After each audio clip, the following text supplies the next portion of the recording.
Día del cambio. Y el cambio lo estamos viviendo constantemente. Hoy, en Guatemala, cambiar puede ser tan complejo como puede ser tan rápido y sencillo. Es la conversación en la que hemos entrado.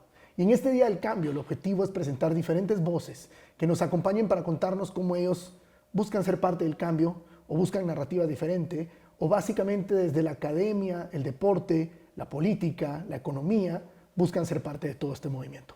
Paul Boteo es economista y hoy, desde su lado académico, abordamos esta conversación con él. Paul, bienvenido, gracias por estar con nosotros. Muchas gracias, Guillermo. Bueno, primera pregunta obligatoria. ¿Qué tipo de guatemalteco te consideras que sos? Bueno, creo que soy un guatemalteco bastante inquieto, inconforme y bastante crítico, diría yo, porque creo que eso es lo que necesitamos en este país, ser activos, no conformarnos y tratar de alguna forma de ser autocríticos como sociedad que nos permita generar el cambio. ¿Cómo logramos tener conversaciones que duelan, con respeto, con altura, con diferentes formas de pensar, pero logrando cambios? Es un gran reto porque nosotros en Guatemala llevamos tan solo 40 años, y digo tan solo porque pareciera mucho, pero en realidad es poco, de una democracia como tal. Y en el camino tenemos mucho que aprender. Nos cuesta escucharnos, muchas veces generamos monólogos en donde nos escuchamos a nosotros mismos, pero no escuchamos los argumentos del resto. Y tenemos que aprender también que en una democracia liberal, que es la que aspiraríamos a tener, siempre van a haber diversidad de voces y no tenemos que estar de acuerdo todo el tiempo, pero sí tenemos que aprender a respetarnos y a tener la cultura del diálogo para poder llegar a consensos mínimos, eso sí. ¿Qué es para ti ser guatemalteco? Bueno, es compartir 108,000 kilómetros cuadrados, que es lo que tenemos en Guatemala, compartir un idioma en común, aun cuando hay más de 22 idiomas en Guatemala, pero aspiramos a uno en el cual nos podemos comunicar todos, ¿verdad? Aunque eso significa también respetar la diversidad que pueda existir. Y también compartir, creo yo, una historia que es una historia que combina la herencia maya con la herencia española y que nos da una cultura mestiza, ¿verdad? Y que de alguna forma en ese mestizaje pues hay una riqueza también que es lo que nos hace muy particulares en el resto del mundo. Quiero apelar a la parte académica. Sé que hay otros roles que jugás en la sociedad guatemalteca, pero en la parte académica, ¿qué puede hacer desde la cátedra un guatemalteco? ¿Qué haces por Guatemala? Bueno, creo que desde la academia la responsabilidad es levantar la vista de la coyuntura y de las cuestiones que vemos en el día a día, hacia tener una visión más de largo plazo y en una visión que nos permita transformar el país. Desde la academia nuestra misión es poder ver qué es lo que han hecho otros países para poder salir adelante y de alguna forma tratar de implementarlo en Guatemala. Eso implica temas de economía, pero temas también institucionales muy importantes, hasta temas sociales. Y por esa razón creo que la academia necesita tener una presencia más fuerte en Guatemala, en otros países lo tiene, en el mismo Estados Unidos y en Chile, por ejemplo, que es un caso más cercano al nuestro, pero creo que la academia tiene que tener esa misión de dar esa perspectiva de largo plazo para el guatemalteco. Te ha tocado hablar con varias personas de varias partes del mundo. El guatemalteco muchas veces es dado a no necesariamente hablar bien de su país, porque tenemos tantos retos por delante que a veces nos vemos, creo, superados por lo que nos sucede y decimos, bueno, es que no todo es bueno en Guatemala y hay que aceptarlo que no todo es bueno en Guatemala. Pero ¿cómo podemos ir cambiando la narrativa del guatemalteco para que tratemos de ver lo positivo sobre lo negativo y con ese cambio de narrativa logremos cambios en el país a nivel social, económico, político, todos los niveles como sociedad? Bueno, me pasó hace más o menos 2 años, estando en Argentina, cuando todavía no había sido electo el presidente Milei, cuando las personas estaban viviendo una hiperinflación. En ese momento en Buenos Aires, si uno quería conseguir dólares, tenía que ir a una tiendita y parecía todo un acto, digamos, ilícito conseguir dólares, cuando en Guatemala es tan simple como ir a un banco y es completamente legal y no tenemos las hiperinflaciones que tienen lamentablemente en Argentina. Y eso lo lleva a un punto y decir, bueno, en Guatemala sí tenemos retos, pero tenemos uno muy importante, yo como economista lo recalco mucho, y es el tema de la estabilidad macroeconómica.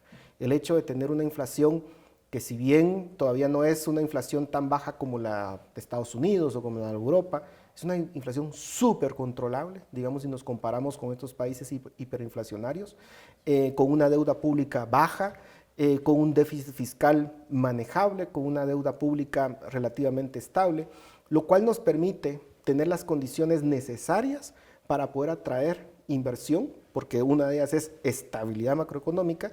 Lo que nos falta es ir avanzando en otras, infraestructura, institucionalidad, pero el punto es que tenemos de dónde agarrarnos. Y algo muy importante, Guillermo, es que muchas veces nosotros decimos, es que Guatemala está como Haití, por ejemplo. Y no es cierto. Es un mundo de distancia entre, por ejemplo, pero nos encanta usar ese discurso. Pero ¿no? claro, es como decir, no, es que estamos muy cercanos. Y no es cierto, No, solo hay que ver. Quienes han ido a Haití, quienes hemos visto la realidad de Haití, no se parecen absolutamente O sea, nosotros nada. tenemos de dónde, o sea, tenemos una institucionalidad mínima. Por ejemplo, pensemos en algo que tal vez no nos va a gustar mucho a los guatemaltecos, pero por ejemplo, todo el proceso de digitalización de la SAT hoy en día. Eso es un avance. Todo el proceso de digitalización que se han dado en otras instituciones. El hecho de cómo ha cambiado Guatemala en los últimos 30 años, es que tan solo, no tenemos que ir muy lejos.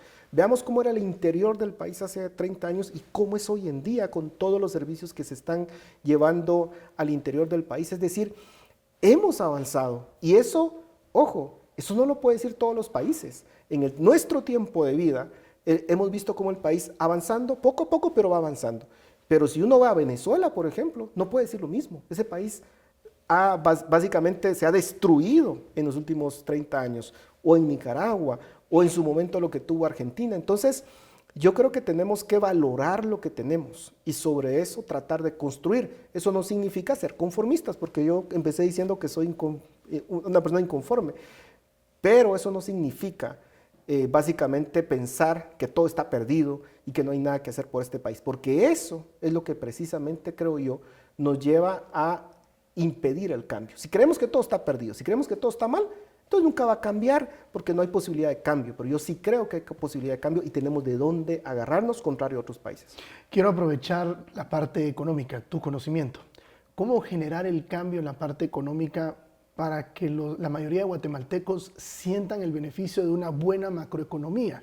Porque en lo macro sí, lo oímos buenas cifras, las calificadoras de riesgo nos aplauden, pero a nivel de toda la sociedad muchas veces esto no se percibe. ¿Cómo generar cambios? Y ahora sí, apelo a la parte de cátedra y economía, ¿cómo lograr cambios en el corto, mediano plazo que todos los guatemaltecos lo logramos percibir? Hay una sola vía, Guillermo, y es inversión.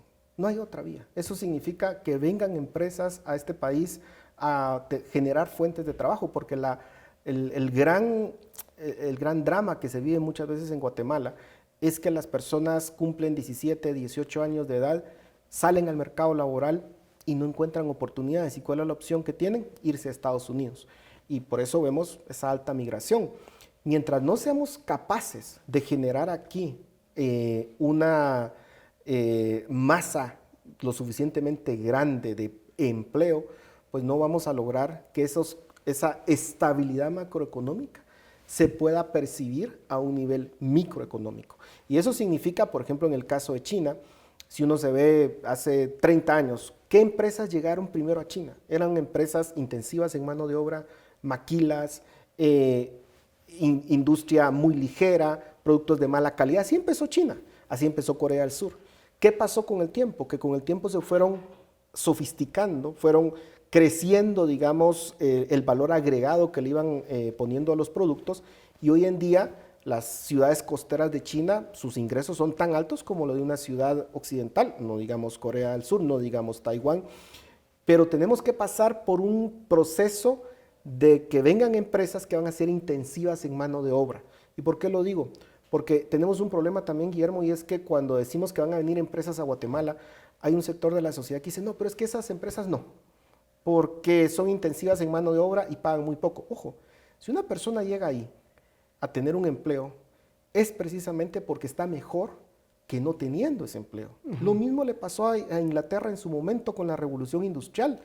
Muchas personas que estaban en el campo migraron a la ciudad, trabajaron en esas fábricas, pero hay una generación de transición, hay una generación que tiene que pasar por ese proceso para que la siguiente generación sean de empresas que pueden generar mayor valor agregado y así van creciendo los ingresos. Pero hoy estamos en un estancamiento, podríamos decir, de los ingresos y es porque no generamos fuentes de empleo, no hay empresas nuevas. Paul, en una palabra o una pequeña frase, ¿cuál es el primer paso para lograr el cambio? Independientemente de si es económico, político, social, si es personal, ¿cuál crees que es el primer paso para lograr el cambio? Yo sí creo que tenemos que aprender en Guatemala a seguir las reglas.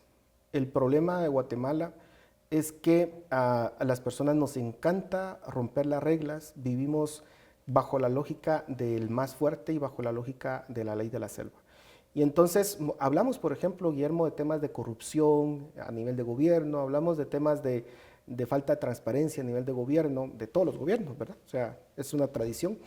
Pero el problema es que los guatemaltecos no nos gusta cumplir las reglas. Y a la primera, la gente saca, digamos, provecho de eso. Y para eso es importante una revolución moral, llamaría yo. O sea, el hecho de que los guatemaltecos aprendamos a tener ciertos valores éticos que sean el fundamento de las instituciones. Y aquí tal vez, si uno piensa el norte de Europa, ¿por qué el norte de Europa tiene esa cultura y esas instituciones transparentes y todo? Porque sus ciudadanos empezaron siendo así y esas instituciones son el reflejo de sus ciudadanos.